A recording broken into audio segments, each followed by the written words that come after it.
estou vendo aqui. É que o senhor não vê. É só conversar com ele no normal. Pode ir. Doutor Pedro Anan, boa noite. Boa noite. É uma honra tê-lo aqui conosco, nosso bate-papo, doutor Pedro. Obrigado, agradeço também a presença dos que estão online ou os que estão na iminência de entrarem na nossa live. Doutor Pedro Anan é um grande amigo já de muitos anos, pelo menos aí uns 15 anos, pelo menos, né, doutor Pedro? Por aí, viu, Fabrício? O tempo passou um pouco para nós, mas nós estamos bonitos, estamos muito bem abençoados ainda. A gente dá um verdadeiro caldo ainda, damos trabalho, viu, doutor Pedro? Verdade, verdade.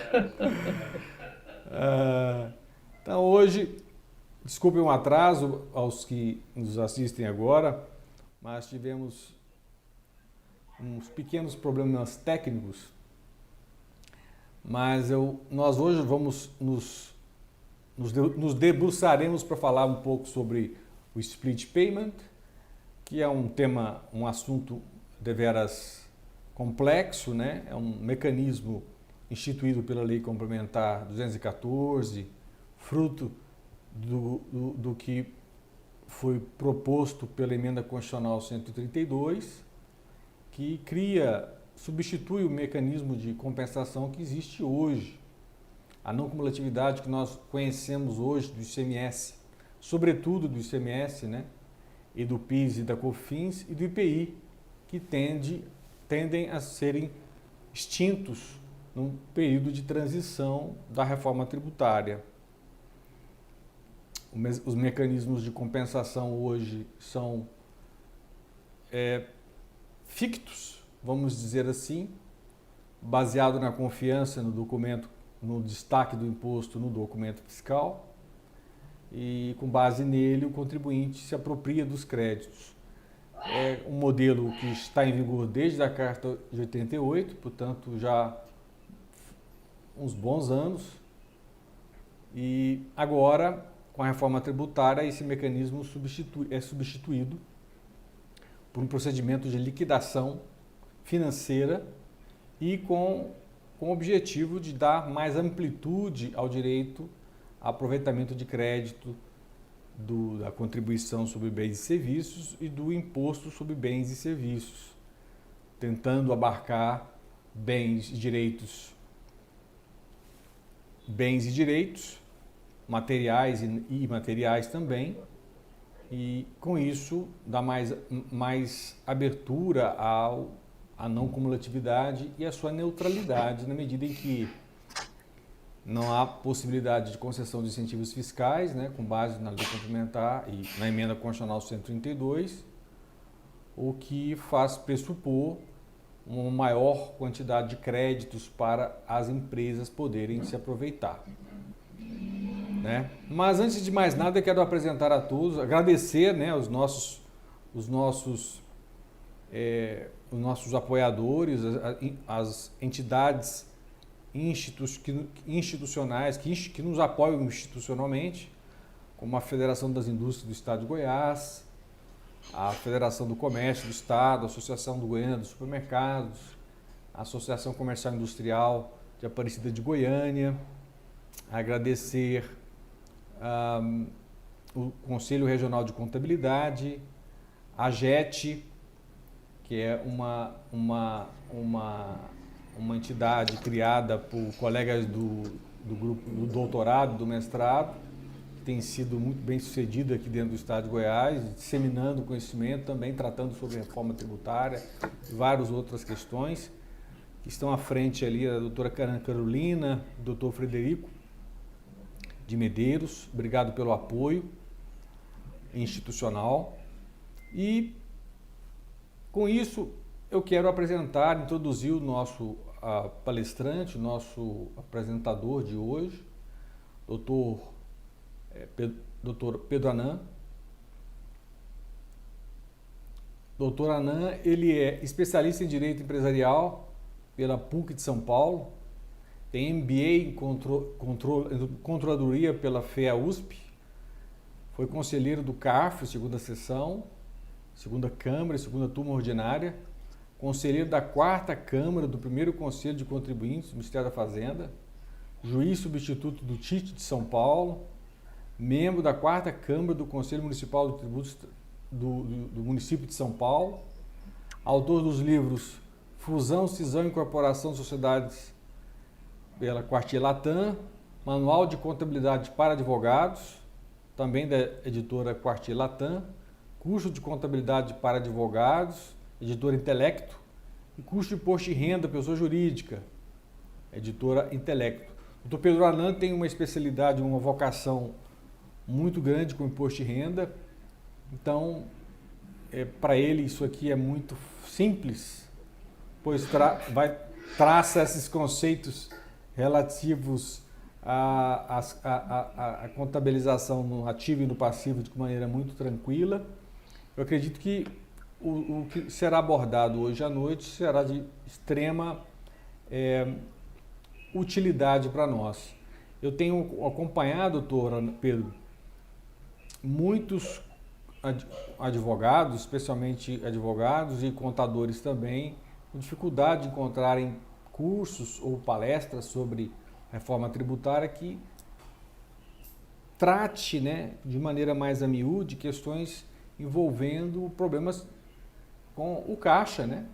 Como é que ficará a reforma tributária a partir do momento em que o contribuinte terá que antecipar o recolhimento do imposto no momento da liquidação financeira, né?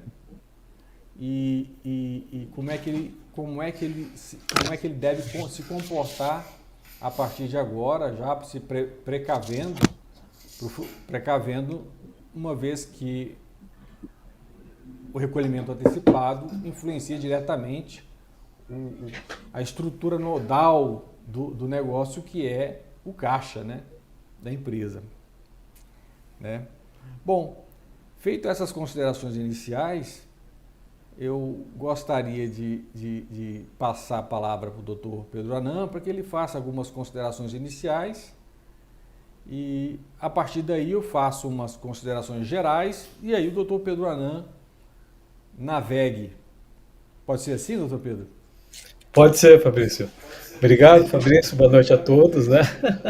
Pelo convite, estar aqui com uma plateia tão distinta, né, de pessoas, né, que estão preocupadas com esse tema. Como você falou, a questão do split payment é um tema que tem gerado muitas dúvidas, muitas preocupações por parte da empresa, porque, primeiro, ele afeta diretamente a questão do caixa, né, porque hoje é uma mudança de paradigma muito grande, né, porque antes o contribuinte, o empresário aqui que ele fazia, recebia o valor do imposto com a venda, né, trabalhava com esse caixa e pagava quando ele queria ou quando ele podia, né, e a partir do split payment, com a retenção desse valor, então esse valor não vai estar mais no caixa da empresa, né, então a empresa vai ter que achar outras fontes, né, de recursos para trabalhar com o seu capital de giro. Então essa é uma grande preocupação. E o que eu tenho notado, né? Muitas pessoas têm dúvida em relação a isso, né? E não tem muitas respostas, né? Porque ainda o sistema está sendo preparado, está sendo desenvolvido pela Receita Federal, né? E o que eu tenho percebido é que as empresas estão esperando o sistema ser concluído, as software houses estão esperando o sistema estar concluído para começar a trabalhar as suas parametrizações, né? Como aconteceu com o SPED contábil, né, Fabrício? Como aconteceu com a nota fiscal eletrônica, né? É um momento de transição de investimento, né? Porque esse investimento, quem vai pagar a conta são as empresas, e no final vai ser repassado no preço, e o contribuinte é que vai arcar com esse custo, né? E não vai ser um custo pequeno, né? Um custo pesado de desenvolvimento. E eu acho que é importante que isso vai pegar todo mundo, desde o microempresário, que, né, ele pode optar, né, recolher a CBS-BS pelo sistema unificado, ou pode fazer para o sistema normal, que vai depender do tipo de cliente que ele tem, né? Então, se é um cliente que precisa do crédito, talvez ele migre para recolher a CBS-BS, né, pelo sistema normal, ou vai pelo sistema unificado. Então, tem essa questão. A empresa do lucro presumido também, né, vai ser obrigada, né, a ter esse regime, né, de CBS e IBS pela não cumulatividade, que hoje é o PIS/COFINS cumulativo, e a partir da reforma vai ser o PIS/COFINS, a CBS e IBS pela não cumulatividade. Então, essas são questões, né, que tem preocupado muito, né? Então a gente tem muitas dúvidas e poucas respostas, né? Então a gente tem um momento aí de, acho que 2026 vai ser escolhido alguns contribuintes para começar a fazer uma experiência. 2027, quem vai começar a estar trabalhando na fase 1 é o pessoal do B2B, né? Que é o pessoal que trabalha com as empresas, alguns contribuintes, e vai ser um regime optativo. A fase 2 e fase 3, né? Fase 2 vai ser o pessoal do B2B, todo mundo obrigatório. Depois que passar a fase 1, também não está definindo a data. E a fase 3, que é o pessoal do B2C, que é o pessoal que trabalha com o consumidor final, ainda também não está definido. Então, você vê que a Receita ainda também não conseguiu, né, dar um prazo de quando isso vai começar. A gente sabe que a primeira, acho que vai começar com o modelo da CBS, que a Receita está preparando, desenvolvendo junto com o SERPRO. Deu tudo certo, replica para a IBS, né, Comitê Gestor, como a gente fez com o PIS/COFINS não cumulativo, né? Começou com o PIS não cumulativo e depois passou para o PIS COFINS cumulativo. Então a gente tem essa questão aí. E eu acho que a grande mudança que a gente vai ter, depois a gente vai conversar um pouco mais de detalhes, que você tem que estar integrado, né? A nota fiscal com o meio de pagamento e depois com o sistema da Receita Federal e do Comitê Gestor. Então, a gente vai depender muito da informática, né? Então, esse é o lado bom, que o sistema faz tudo, só que o lado ruim que causa uma dependência. E qual que é a minha preocupação, né? Quem desenvolve o software não é advogado, não é pessoal que tem especialidade, né, no que está a legislação. Então, eles desenvolvem, soltam o bode na sala e depois você tem que limpar o bode, né, o cheiro do bode, e o mercado vai ter que reclamar e a gente vai ter que consertar essas questões. Então, acho que isso é uma breve introdução, depois a gente fala um pouquinho mais de detalhe, viu, Fabrício, sobre isso.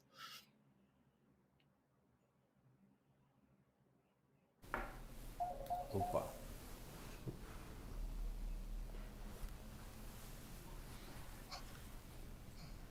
Isso mesmo, doutor Pedro. Desculpa aqui, estava uma ligação aqui inesperada. Imagino.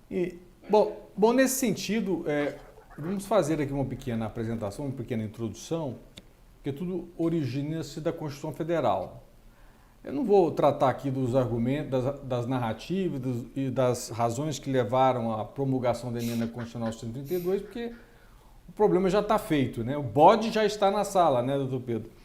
Agora nós temos que resolver esse assunto problemático que está aí ainda com um certo prazo para adaptação, mas os planejamentos de médio e longo prazo eles são necessários para qualquer empreendimento que se queira se manter perene ao longo do tempo, né? Planejamento estratégico ele se faz no médio e no longo prazo.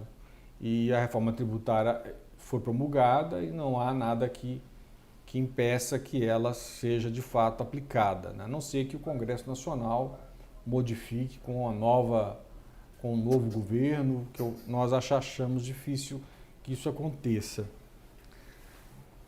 Especialmente sob o ponto de vista do Pacto Federativo, que beneficiou uma série de entes federados em detrimento de outros, né? E dificilmente eles vão querer abrir mão dessas conquistas obtidas com a reforma, né? De qualquer modo, o split payment tem como fundamento o artigo 156, parágrafo 5º 2, alíneas A e B da Constituição Federal. E dispõe o artigo 156A que cabe à lei complementar, portanto, instituirá o imposto sobre bens e serviços de competência compartilhada entre Estados, Distrito Federal e municípios. Curioso essa competência compartilhada, já que o Estado não pode ditar nenhuma linha de qualquer documento para implementar, a não ser a alíquota, né? E o regime de compensação está condicionado à verificação do efetivo recolhimento do imposto incidente sobre a operação com bens materiais ou imateriais, inclusive direitos, ou com serviços, desde que o adquirente possa efetuar o recolhimento do imposto incidente nas suas aquisições de bens ou serviços. Isso está lá regulamentado no artigo 36 da Lei Complementar, e o recolhimento do imposto ocorra na liquidação financeira da operação. E aí, quando se fala liquidação financeira, nós temos aí uma série de partes envolvidas nesse projeto, nesse processo de intermediação de pagamentos, né? Você tem a própria instituição financeira, quem deverá também se integrar a esse regime de recolhimento, de quitação financeira junto às instituições financeiras, e os arranjos de pagamento, né, que ocorrem junto às operadoras de sistema de pagamentos, que ocorre muito dentro das plataformas digitais, que estão lá previstas no artigo, salvo engano, artigo 22 e 23 da Lei Complementar 214. E aí você tem as adquirentes, as subadquirentes, nós temos aí uma série de agentes que funcionam dentro do mecanismo de operatividade do sistema. Então você tem os portadores de cartão de crédito, as operadoras de cartão de crédito, né? O consumidor que paga as contas com cartão, os emissores dos cartões de crédito, as bandeiras, os credenciadores ou os adquirentes, as subadquirentes, as empresas white label, os lojistas, todos eles dentro desse sistema de comércio eletrônico, principalmente, ocorre muito, né? Tende a aumentar o varejo, migrar cada vez mais para esse ambiente virtual de compra e venda e prestação de serviços. E, consequentemente, uma série de desdobramentos decorrentes dessas operações. O artigo 214 da Lei Complementar regula a tributação destas empresas que atuam como agentes vinculadas às intermediações de pagamentos. E o artigo 31 ao 35 trata do split payment. E a partir daqui, então, eu deixo ao Dr. Pedro Annan as considerações a respeito do split payment. Fica à vontade, Dr. Pedro. Se congelou a imagem? Sim. Você colocar essa introdução, né? E né, a reforma tributária, como você falou, né, eu acho que a gente deixa bem claro, ela veio para ficar, não tem como voltar, né? Então, é uma realidade que, né, está, que não vai ter, a não ser que mude a Constituição novamente, eu acho que é muito difícil, né? Então, a emenda constitucional 132 trouxe essa mudança, né? Criou esses dois novos tributos, CBS e IBS, em substituição ao IPI, PIS/COFINS, ISS, né? E o ICMS. Então, nós temos dois novos tributos, né? E a questão do split payment está regulamentado pela Lei Complementar 214 de 2025, nos artigos 31 a 35. Mas se você olhar a Constituição e olhar os artigos da lei, a coisa parece que ser um pouco, né, não é tão complexa. Mas qual que eu vejo o grande desafio? É a implementação do split payment, porque envolve informática, envolve sistema de pagamento, envolve contabilidade, envolve nota fiscal eletrônica, envolve a questão do financeiro das empresas e envolve o sistema que Receita Federal e Comitê de Gestores estão desenvolvendo para poder implementar o split payment.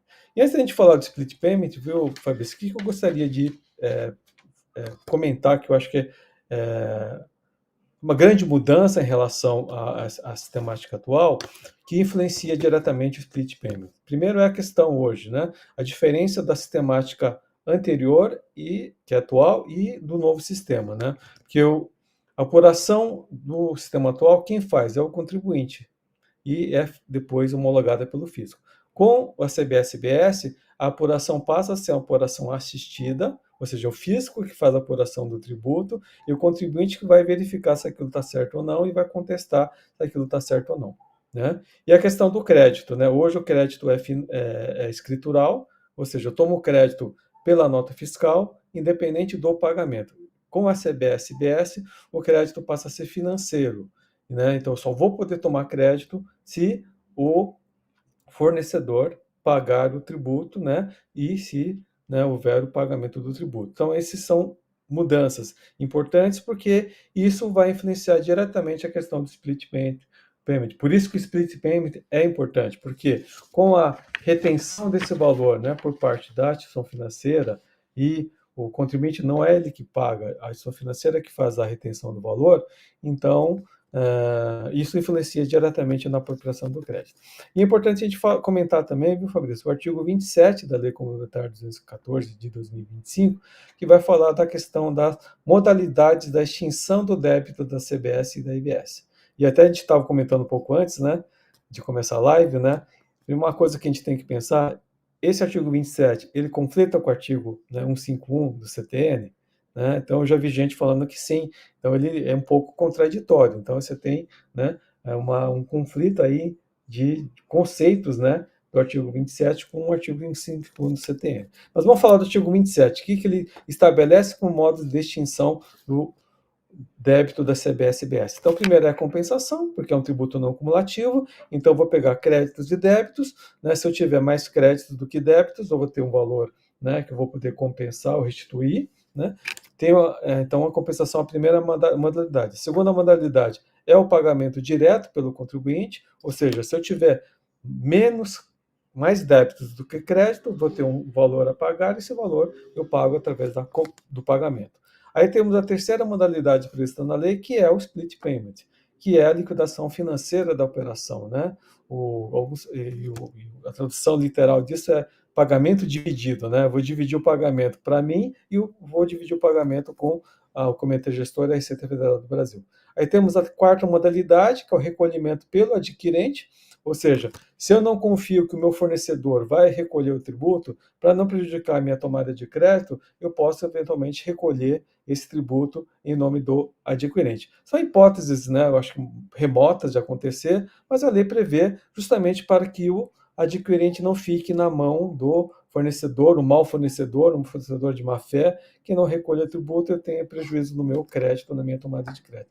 E, por fim, temos a figura do responsável tributário, que sempre vai ter, né? Ou seja, a lei pode determinar que alguém pode recolher o tributo em meu nome, né, para facilitar a cadeia arrecadatória. Então, né, o split payment, ele fica no meio disso, né? Ele é uma das formas de extinção do crédito tributário. Então, como é que vai funcionar na prática, né, Fabrício? Né?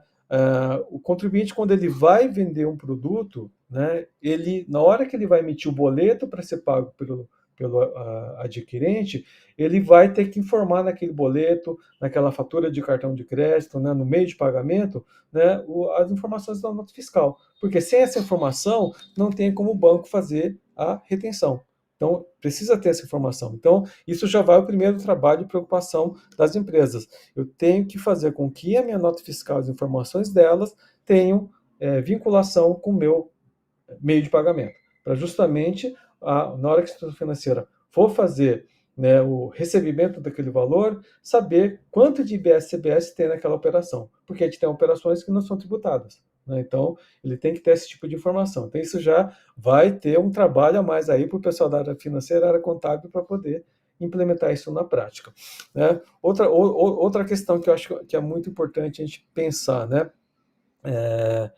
A dependência dessa informação, né? E na hora que você for entrar nas modalidades de split payment, que é o split payment simplificado, inteligente ou super inteligente, o que vai acontecer? A instituição financeira, ela vai consultar, né, aquele contribuinte e vai verificar se ele tem crédito ou não, porque se ele tiver crédito ali, né, no sistema, ele não vai fazer a retenção. Então, se não tiver crédito, ele faz a retenção. Então, por isso que é importante, né, a informática, a informatização da informação, para justamente não ter retenções indevidas. E a gente sabe, né, Fabrício, até o sistema funcionar 100% vai demorar. A gente sabe que isso demorar. Né? Então, vai ter erros, vai ter retenções indevidas. Isso pode gerar, eventualmente, contencioso administrativo, questionamentos, né? E eu já vi pessoas falarem que no sistema não tinha a possibilidade de fazer esse tipo de contestação, eles já estão tentando sanear isso para que o contribuinte possa fazer esse tipo de contestação. Como é que fica a questão de venda cancelada? Então, tem várias questões práticas que têm que ser solucionadas, né, no dia a dia. Então, esse é um ponto que é bastante importante. E qual que é hoje a grande diferença que a gente tem em relação, né, ao split payment e à sistemática do CBS-IBS, né? Hoje o tributo, né, quem paga, quem vende, ele fica com o dinheiro e vai pagar o tributo no mês seguinte, ou quando ele achar que deve, né? De repente ele não paga, vai fazer um parcelamento, ele vai esperar um refis, ele vai trabalhar com o dinheiro, né? E a partir do split payment, isso não vai mais acontecer. Por quê? Na hora que o adquirente faz o pagamento, a instituição financeira ela tem a obrigação, desde que ela tenha informação, de fazer a retenção. Então, ele não tem mais esse caixa para trabalhar. Então, esse é um ponto que as empresas têm que se planejar para trabalhar com isso, com esse problema do fluxo de caixa, que eu não tenho mais esse recurso para trabalhar. Então, é isso que vai ser uma das grandes mudanças, desafios que a gente tem em relação ao split payment. Então, o que é o grande desafio que eu vejo hoje das empresas? É que o sistema contábil ERP, ele fale com o sistema financeiro e o sistema financeiro vai falar com o sistema da Receita Federal para que isso, né, possa haver retenção e não ter duplicidades de retenções e não ter retenções indevidas aí por parte, né, nas operações. Então, até isso eu acho funcionar 100%, eu acho que deve ter uma demora bastante grande.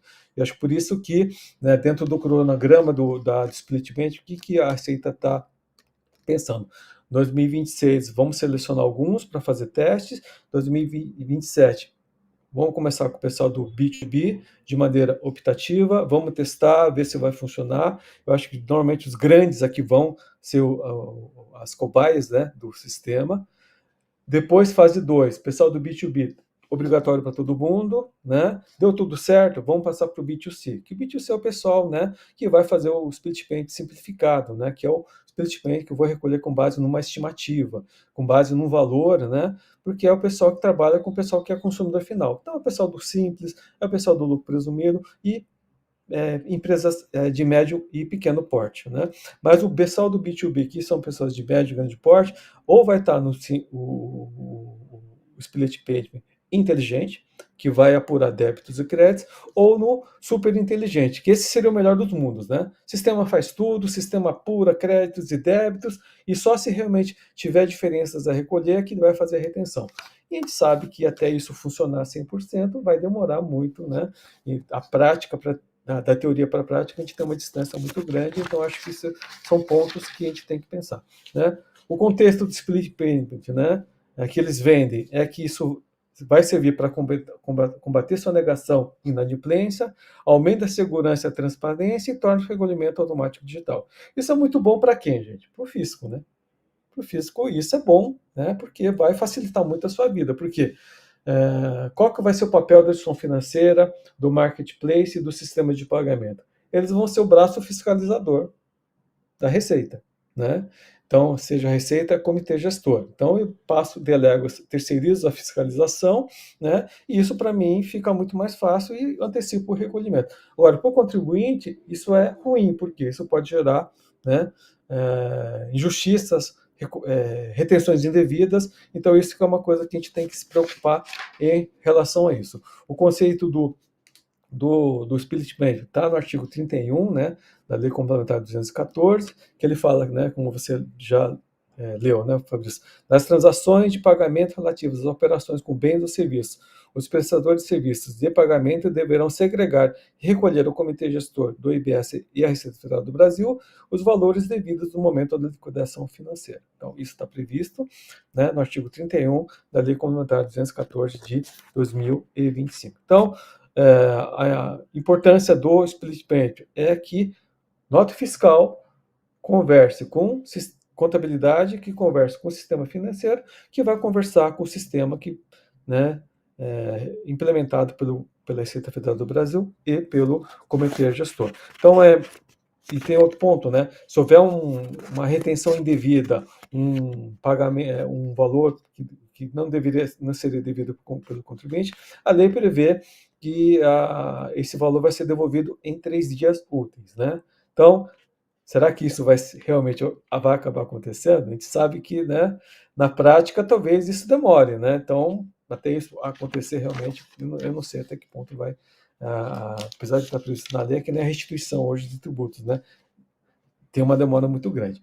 E quais são as modalidades de split payment, né? Você tem o simplificado, que é mais é destinado ao pessoal do B2C, que é o pessoal que lida com o consumidor final e pessoas físicas, né? Que é um percentual fixo, é um regime de estimativa, que é mais aplicado para o pessoal de varejo, tá? No artigo 33 da Lei Complementar.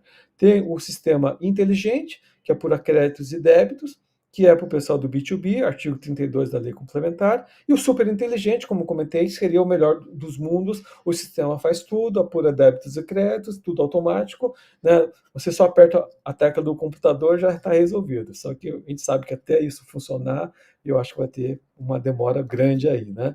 E está previsto no artigo 32 da parágrafo 3º e 4º da Lei Complementar. E qual que vai ser o fluxo, né, da operacional do split payment? Então, o contribuinte vai emitir a nota fiscal eletrônica com o IBS e CBS destacado, e isso vai ser enviado para o sistema de pagamento para que ele possa fazer leitura, e na hora que o adquirente fizer o pagamento desse valor, saber, né, quanto de IBS e CBS tem que ser retido naquela operação, né? O repasse vai ser encaminhado diretamente para o fisco, Receita Federal e Comitê Gestor, e depois tem que ter uma conciliação, né? E se houver um recolhimento maior, vai ter um retorno para o fornecedor. Então, esse é o fluxo operacional, né, que a gente tem em relação ao Split Payment. Então, ele vai atingir boleto, PIX, cartão de crédito, cartão de débito e as TEDs, né, que foram efetuados pelo adquirente. Então, o papel, né, da gestão financeira, né, do marketplace, né, do sistema de pagamento, é fundamental aí para que esse sistema funcione e dê certo. Então, eles têm que fazer um investimento pesado aí para fazer. Semana passada, Fabrício, dei uma palestra para o pessoal da Abramat, né, que é a Associação das Empresas de Material de Construção, e eu coordeno também um curso do IGET, né, que é Instituto de Gestão Tributária. E nós convidamos o pessoal da FEBRABAN para palestrar, né, e a pessoa do jurídico confidenciou que eles ainda estão desenvolvendo o sistema, ainda desenvolvendo, porque eles estão esperando a Receita soltar o programa para eles poderem fazer a parametrização. Então, isso né, quando eu recebi essa informação, me deixou um pouco assustado, um pouco preocupado, né? Ou seja, se nem a FEBRABAN ainda está, né, adiantada com o sistema, imagina os demais, né? Demais contribuintes. E a pessoa da Abramat, né, pelos associados, pelo que o presidente me comentou, eles ainda estão engatinhando, ainda que não se poucos estão se movimentando para poder implementar isso aí. Alguns já foram selecionados, grandes, para poder fazer parte do balão de ensaio. Então a gente vai ter um caminho bastante grande aí para percorrer. E quais vão ser os efeitos, né, do split payment no fluxo de caixa das empresas? Que eu acho que isso que a gente tem que pensar, né? Como é que isso vai afetar o dia a dia das empresas? Então, o valor do imposto não entra mais no caixa da empresa, é o fim da janela entre a venda e o recolhimento, isso não vai ter mais, né, que hoje a gente tem, né, entre a venda e o recolhimento eu tenho no mínimo 30 dias, eu não vou ter mais porque o dinheiro já vai estar retido e já vai ser repassado. Então, há necessidade das empresas rever estratégia de capital de giro. Então, porque isso vai impactar diretamente, né, o fluxo de caixa das empresas. Quais são os reflexos contábeis, né, do IBS e do split payment? Então, o IBS, né, ele não integra a receita bruta da empresa, do faturamento da empresa. Os créditos fiscais, né, eles podem ser registrados no ativo e compensados futuramente. Então, existe uma discussão, né, porque, né, como eu só tenho direito ao crédito no pagamento, no momento que eu tenho a retenção, eu já poderia ativar esse valor? Né? Então, se não houver o pagamento, eu não tenho direito a esse ativo. Então, tem aquele princípio contábil, né? O passivo eu contabilizo pelo conservador e o ativo você deve contabilizar se eu realmente tiver certeza daquele valor. Então, existe essa discussão contábil em relação se eu posso ou não ativar, né, o crédito do IBS-CBS no momento da retenção. Ou só devo ativar quando houver o pagamento desse valor por parte, né, do fornecedor. Então, isso é uma discussão que tem em relação a isso. E aí tem que ter a integração entre o sistema contábil, RP, bancos, sistemas fiscais, né, para que isso funcione, portanto, é fundamental, é essencial. Então, quais são as adequações necessárias que eu entendo que as empresas têm que fazer? Primeiro, atualização do RPs e layout da nota fiscal eletrônica. Isso demanda investimento, demanda, né, conversa com o pessoal do TI interno, quem tem, ou da software house, para quem, né, depende de consultoria externa para poder adequar o seu sistema. A automação fiscal e integração bancária é fundamental para que o sistema funcione e tem que ter um investimento muito grande em treinamento de equipes contábil, fiscal e financeira para que isso funcione, né? Porque o pessoal tem que estar muito bem afinado para justamente não ter erros, né? Não ter o sistema funcione e possa funcionar. Quais são os desafios operacionais que eu vejo, viu, Fabrício? Primeiro, essa integração com diversos meios de pagamento, né? Tem que funcionar, a linguagem tem que ser a mesma para poder funcionar. Então, não dá para, né, ter linguagem diferente, porque o nosso sistema não fala e não se falam. Né? Risco de retenções indevidas e, com isso, devoluções lentas. Então, isso vai comprometer o fluxo de caixa da empresa de maneira bastante grande e aumento de custos para as empresas. Então, esse custo, né, quem vai pagar a conta no final? Né? Vai ser repassado na operação. Então, isso vai aumentar o valor das vendas, né, do preço do produto. E a gente sabe, né, que a economia está cada vez mais espremida, né, então cada vez mais difícil. Como é que eu vou repassar isso para, né, na minha operação? Então, isso são coisas que a gente tem que refletir em relação a isso. Por isso que é importante o espaço que a gente está discutindo sobre isso. E quais são as estratégias que eu vejo que têm que ser implementadas para mitigar esses impactos? Primeiro, replanejar o fluxo de caixa, que é importante, né? Porque com essa retenção o dinheiro não está mais comigo, então eu tenho que replanejar meu fluxo de caixa, negociar prazos com fornecedores, né? Porque é fundamental, porque eu não tenho mais recurso para poder trabalhar, buscar linhas de créditos transitórias para poder até me adequar, né, com essa nova sistemática, implementar a conciliação diária justamente para evitar, né, problemas no meu fluxo de caixa. Né? Quais são os benefícios esperados com o split payment? Maior segurança e rastreabilidade, redução da sonegação, automatização do recolhimento e simplificação e transparência nas operações. Então, isso é o que está esperando e não sei se realmente isso vai acabar acontecendo na prática. Vai demorar, eu acho, um tempo aí até o sistema ficar 100%. Né? O papel da tecnologia é fundamental, né? Então, cada vez mais nós vamos ficar dependentes, né, do sistema, da informatização, né, da inteligência artificial, para que o sistema funcione. Então, o sucesso depende de plataformas integradas, com os APIs fiscais em tempo real, inteligência de dados, e a governança compartilhada entre União, Estados e municípios é fundamental para o sucesso da operação. Qual que vai o impacto do split payment no setor privado? Vai afetar todas as empresas, desde o microempresário até as empresas do grande porte, né, lucro real, lucro presumido e empresas do Simples Nacional, desde que ela opte em fazer o recolhimento, né, pelo sistema normal. O impacto maior vai ser no varejo e no e-commerce, né, porque eles têm o crescimento cada vez maior nas operações. Você até comentou isso, né, antes de a gente começar a live, né, Fabrício? E os marketplaces atuarão como intermediários desse recolhimento. E como a gente deve se preparar? Mapear obrigações e prazos, simular o impacto no fluxo de caixa, atualizar sistemas e contratos e treinar equipes e planejar o capital de giro. Então, acho que isso é fundamental para que isso possa fundamentar. Né? A Receita está criando um super sistema, né, para que o Split Payment funcione, né? Então, que o CBS-BS funcione. Então, destinou grandes recursos para desenvolvimento desse sistema. Então, a Serpro está desenvolvendo esse sistema, né? O pessoal está trabalhando dia e noite para poder implementar isso a partir de 2026, 2027, e vamos aguardar, né, o que vem aí. Né? E temos desafios constitucionais e práticos, né, com a implementação da CBS e IBS, com o Split Payment. Eu acho a grande preocupação, qual que é, né? É a questão das retenções indevidas, né? Ou antecipadas do tributos, né? Então, aquela velha discussão, né, Fabrício, do solve et repete, né? Ou seja, paga-se antes, discute-se depois, né? Então, vai voltar essa discussão, né?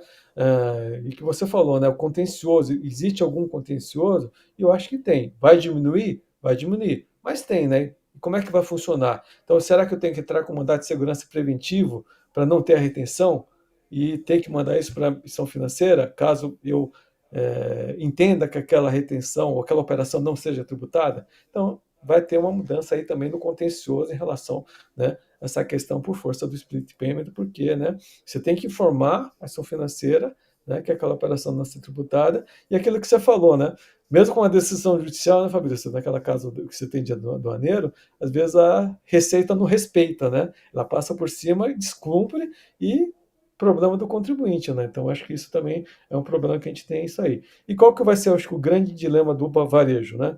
O reembolso imediato ao consumidor versus a demora da devolução do imposto. Então, para o consumidor, se houver uma retenção indevida, eu tenho que devolver esse valor. Agora, o Estado, quando é que ele vai me devolver? A lei fala em 3 dias, mas será que esse prazo realmente vai acabar acontecendo? Então, isso vai influenciar diretamente o capital de giro das empresas, né? E a gente está virando, né, um Estado fiscal algoritmo cada vez mais, né, Fabrício? Então, cada vez mais, dependendo do sistema, da informatização, né? E quais são os riscos e reflexões que a gente tem que pensar. Já veio com nota fiscal, já veio com SPED contábil, SPED fiscal, né?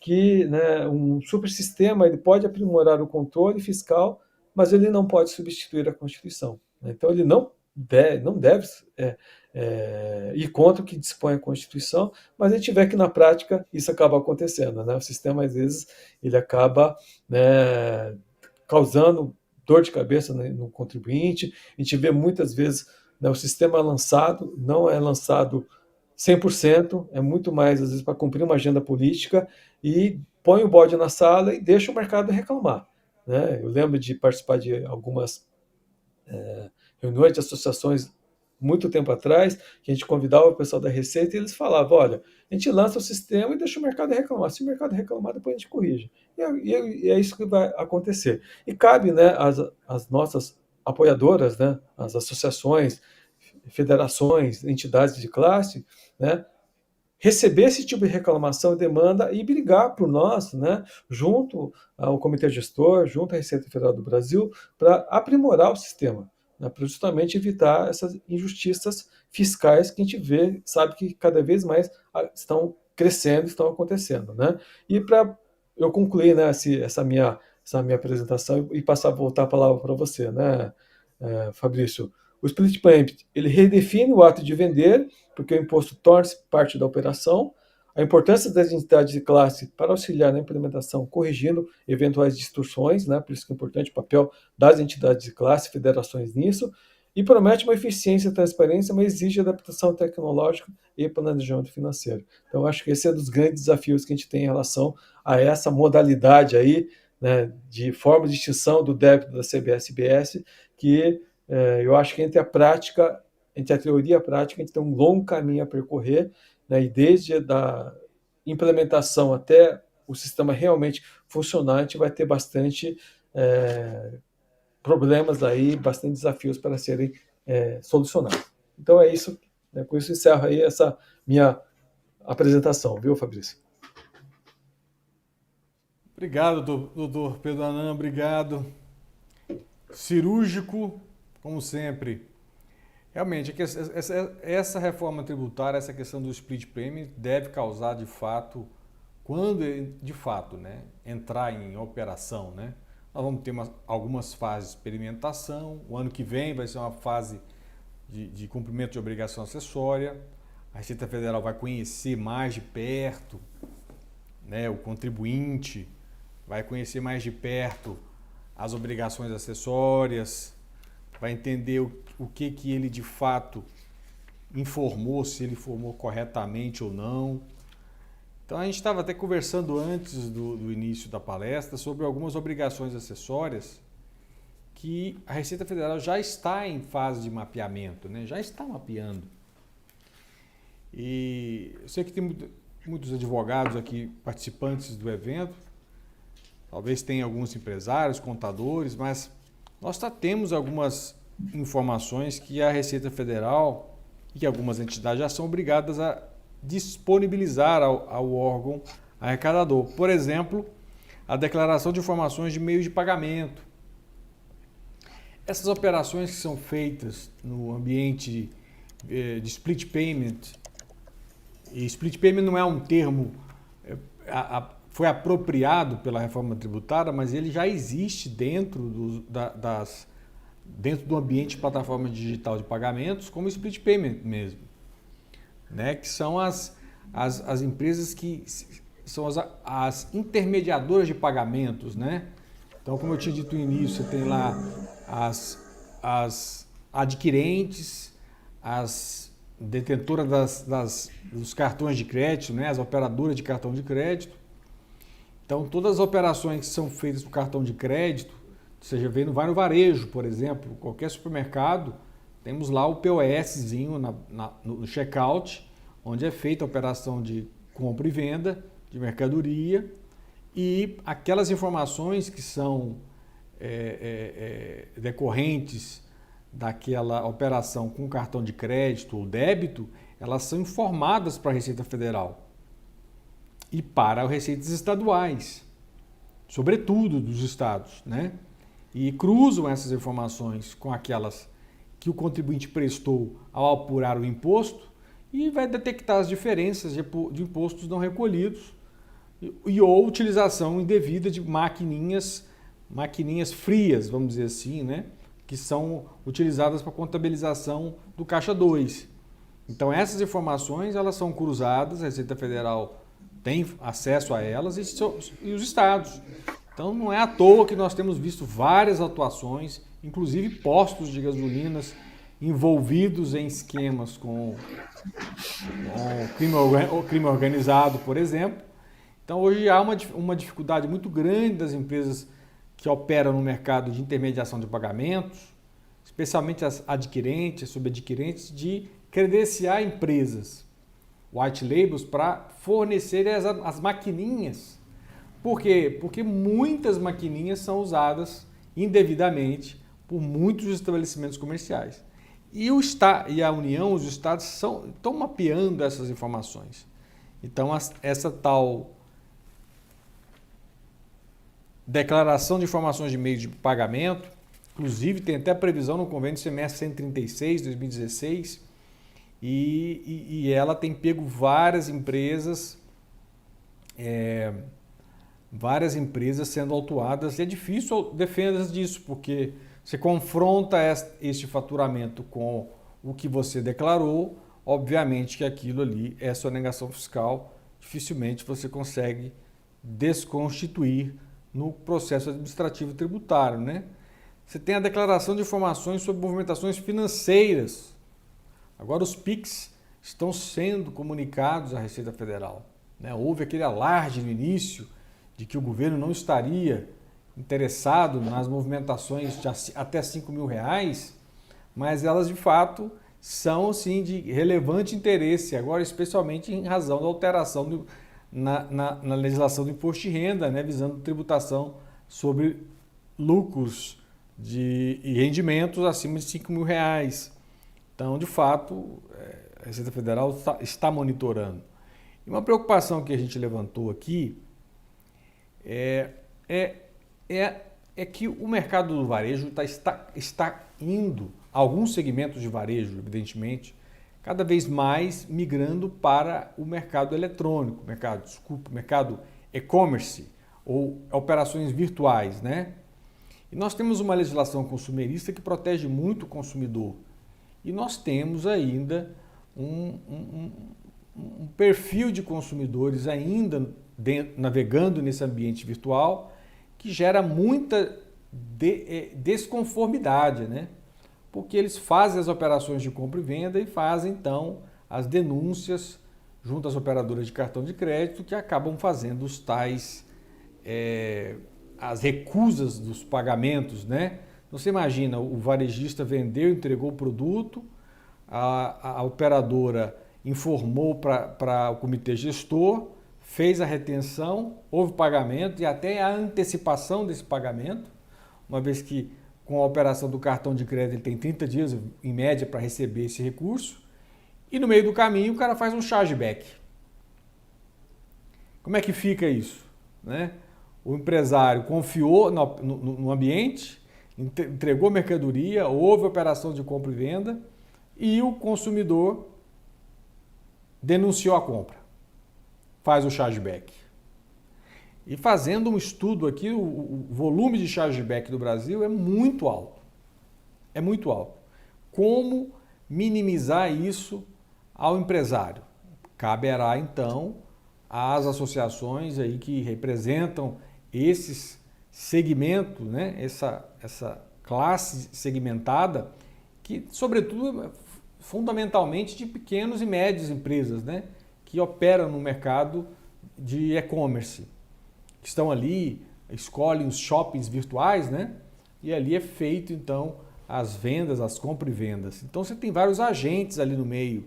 Então, você tem ali a subadquirente, a própria adquirente, cada uma delas cobrando um pedaço de spread sobre cada uma dessas intermediações de pagamento, né?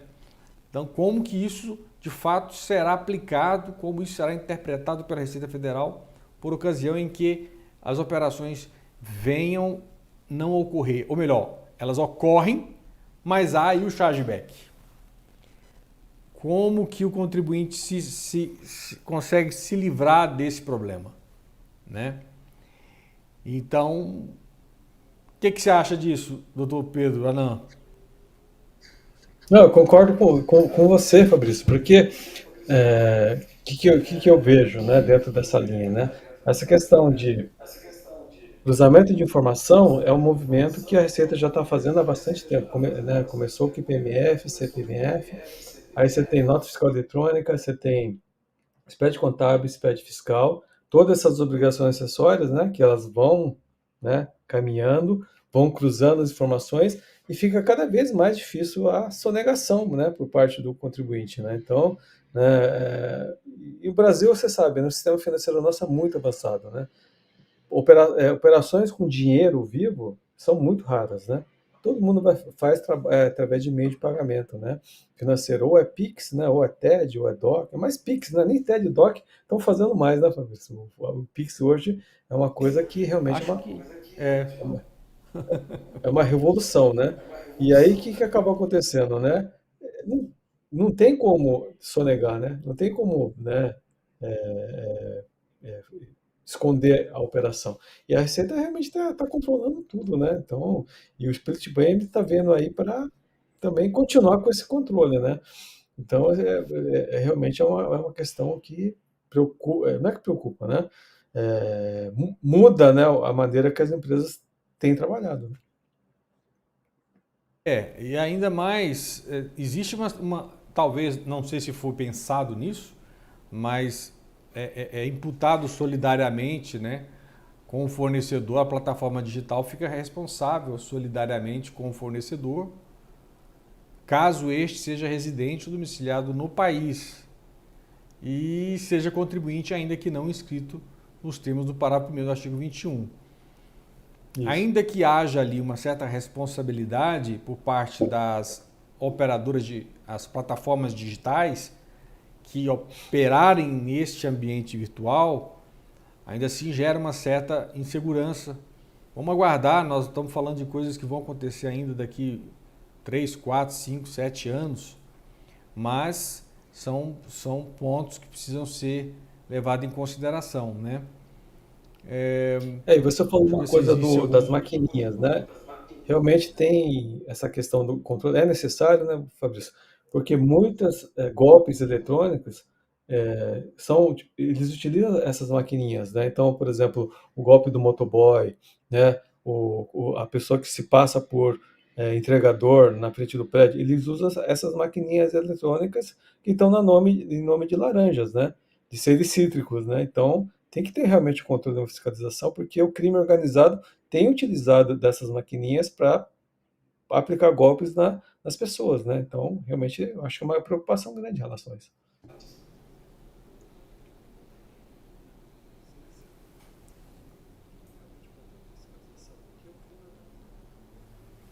É que cortou o que você falou, Pedro. Não, eu estou falando das maquininhas eletrônicas. Então, sim. hoje o que acontece? As maquininhas eletrônicas, elas têm sido muito utilizadas para aplicação de golpes, né, por parte do crime organizado, né? Então, é o golpe do motoboy, é o golpe da pessoa que se passa por entregadora, né? digita valores maiores do que seria o valor, né, da operação. Então, realmente tem que ter um controle, né, e uma fiscalização nessas maquininhas eletrônicas, justamente para evitar esse tipo de operações, né, criminosas, né? Sim, claro. O sistema vai refinando, né, doutor Pedro? Nós estamos falando no estado ideal agora, né? Nós estamos no estado utópico, momento de reflexão e reflexões e reflexões, Sim, né? sim, sim. Mas a gente já tem visto na realidade aí muitos problemas com... Não precisaria estarmos dentro do split payment da Receita Federal para enxergar os problemas que nós já encontramos hoje, né? Na realidade do Sim, ICMS. Já estamos dentro de uma tributação 4.0. Nós já temos mecanismos claros e de fácil cruzamento dessas informações. Tem havido muita dificuldade da Receita Federal fiscalizar, especialmente da Receita Federal. Se vê muito os agentes de fiscalização estadual atuar muito mais atuante do que os municípios e muito mais atuantes do que a União.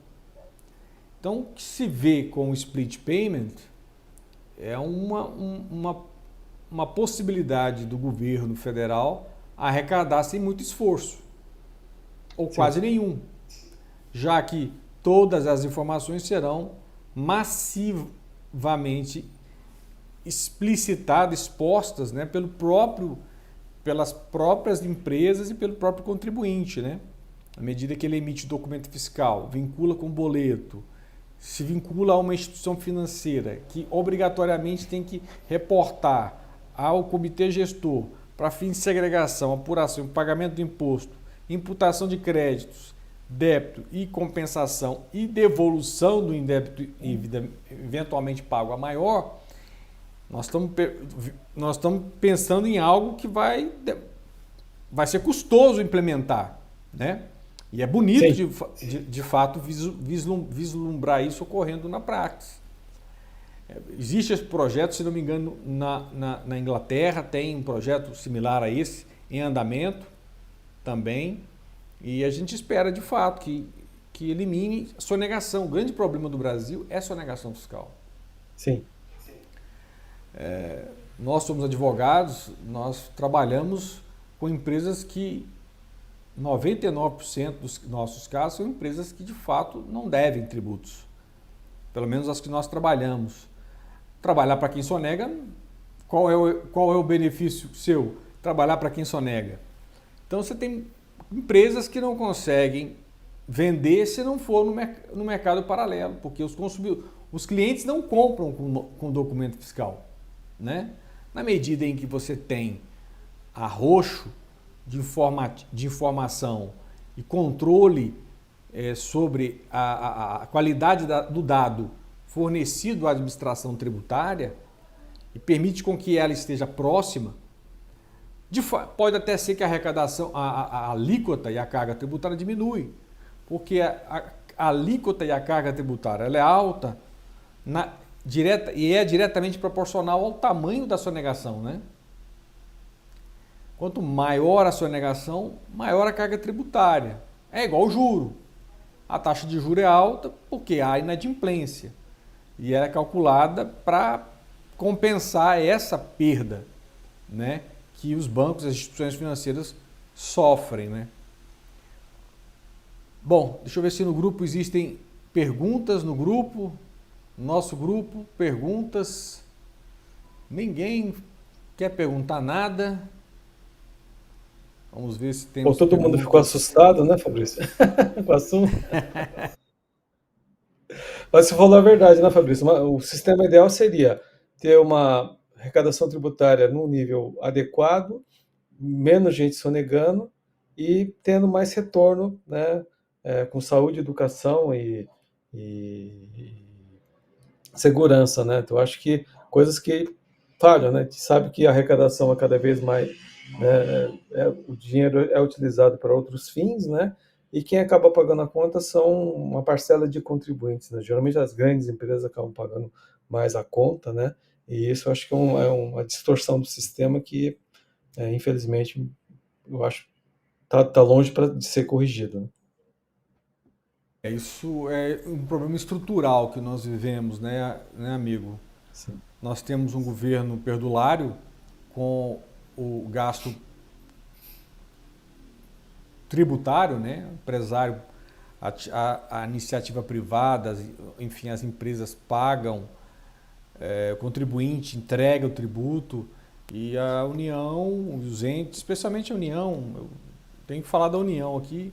Nosso estado de Goiás aqui é uma maravilha, graças a Deus, os recursos são bem administrados. Mas do governo, tanto é que nós temos o estado mais seguro da federação hoje, o estado de Goiás, é um dos estados que mais crescem em termos per capita e em termos de participação no produto interno bruto. E por outro lado, nós temos um governo perdulário, gastador, né? É um Sim. governo que vai fechar o 2027 com estimativa de 400 bilhões, furando o teto de gastos em 400 bilhões de reais, né? Então você não vê nenhum movimento de enxugamento da máquina, diminuição de gastos e, acima de tudo, né, alocação de recursos para investimentos. Então você tem um governo que disputa o crédito com as empresas. As empresas querem captar recursos, não conseguem porque o banco prefere emprestar o dinheiro para o governo. Não é à toa que o governo rentista, né, que vive, que acaba beneficiando os grandes empresários, os grandes banqueiros, né?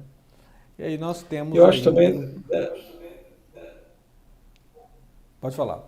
eu acho também, né, Fabrício, a gente tem um perfil, né, o povo brasileiro, ser muito passivo, né? Então a gente não questiona, não briga, não luta, né? Então, por exemplo, aumenta as coisas e todo mundo assimila. Então, ou deixa de consumir, né? Então, deixa de consumir carne, deixa de comprar tal coisas, sendo que deveria questionar, exigir mais, né? Do governo, né? Retorno das coisas, né? Então, acho que isso é o reflexo também, né? Sim, e você vê um gasto, sobretudo muito grande, com a atividade, com programas sociais. Então você tem famílias que estão ali recebendo Bolsa Família, gastando com produtos, com alimentação, que tem uma tributação alta. Você pensar no combustível, na gasolina, no combustível, enfim, nos alimentos essenciais que são tributados, acabam sendo tributados a renda consumida desse cidadão, né? E dinheiro sendo usado para, inclusive, apostas, né, em bets da vida, né? Mas, enfim, esse é o nosso Brasil, temos que viver nessa realidade e lutar para que isso mude. Mas esperamos que a reforma tributária traga bons ventos, que a atividade econômica possa, de fato, o ambiente de negócio possa melhorar.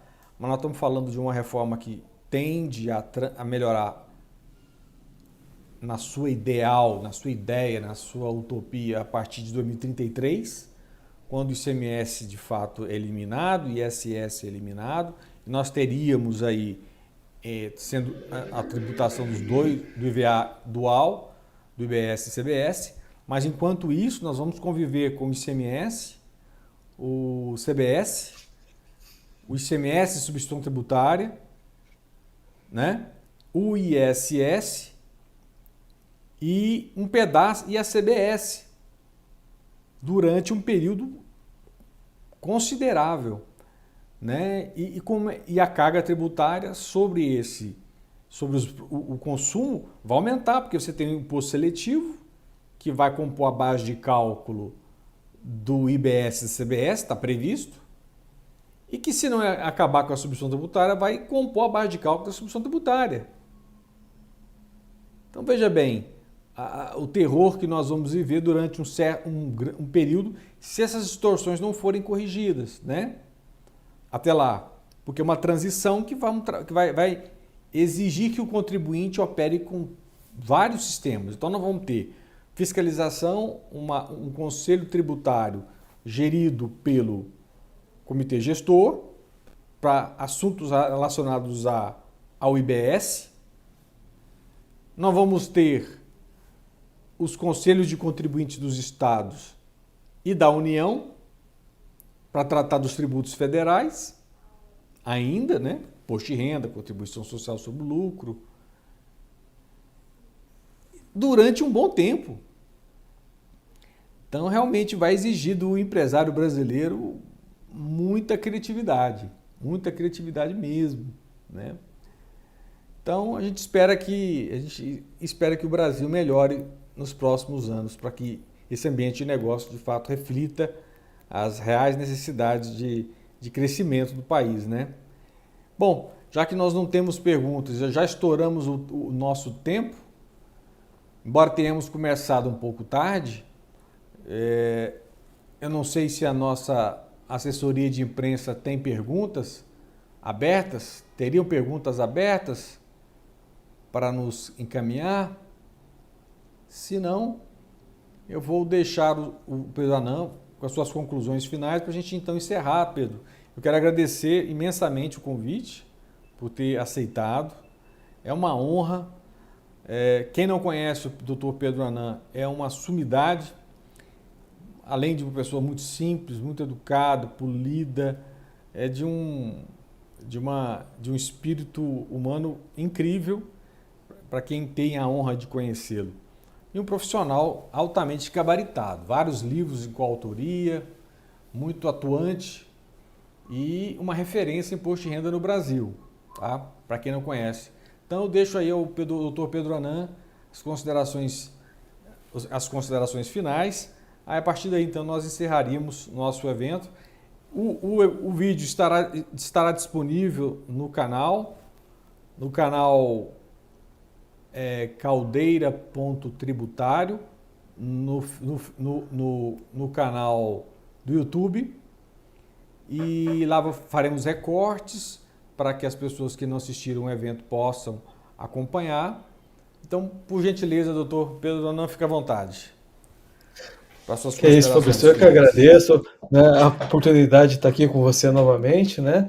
Nos conhecemos há bastante tempo. Eu lembro da palestra que eu dei aí presencialmente, que a gente falou de planejamento tributário há muito tempo atrás, né? Que foi muito bacana também. E você também é uma pessoa bastante estudiosa, muito inteligente, né, muito humilde também, né? Nós tivemos uma afinidade muito grande desde o início, né? Então, né, ficamos grandes amigos, né, por força dessa afinidade. E é uma honra estar aqui, poder compartilhar um pouquinho da minha experiência, um pouquinho das minhas impressões em relação a esse tema, das minhas preocupações que eu tenho em relação a esse tema, nesse espaço, né, e nesse papel de divulgar conhecimento, né, para as pessoas possam refletir, possam amadurecer e possam ajudar, né, a transformar esse país num país melhor, né. A gente tem um longo caminho para percorrer, mas através dessas ideias a gente vai plantando sementes, e essas sementes vão sendo colhendo, germinando e vão dar frutos no futuro, e esse é o nosso papel. Então eu agradeço imensamente essa oportunidade que você está dando para mim, viu, Fabrício? E junto também com os nossos apoiadores, né? E que a gente possa ajudar, né, a transformar esse país num país melhor, né? E que esses desafios que a gente tem em relação à reforma tributária, ela podia ser um pouquinho melhor, podia, mas é uma realidade, a gente tem que trabalhar, vamos transformar desse limão uma limonada, né? Então, vamos, né, através do nosso papel de advogado, de professores, né, divulgar esse conhecimento e ajudar as pessoas a melhorar esse país cada vez mais. Então, muito obrigado aí pela oportunidade, Fabrício. E a todos que nos prestigiaram aí.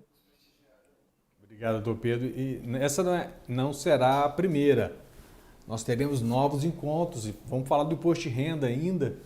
Né? Vamos, que foi sancionado, né? Vamos manter em contato, né? Sim, vamos sim. O imposto de renda foi sancionado, né? O presidente aprovou, né? Então, é outro tema aí que realmente vamos ter que falar, né? Vamos ver se a gente organiza ainda para esse ano, quem sabe. Então, para quem nos acompanhou, obrigado por terem participado.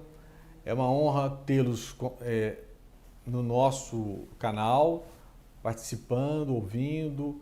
E as perguntas deixam no nosso grupo, no nosso WhatsApp. Nós teremos o maior prazer em responder aos vossos questionamentos. O vídeo estará disponível no YouTube. E agradeço, boa noite a todos e até a próxima, se Deus quiser. Obrigado, doutor Pedro, e boa noite a todos.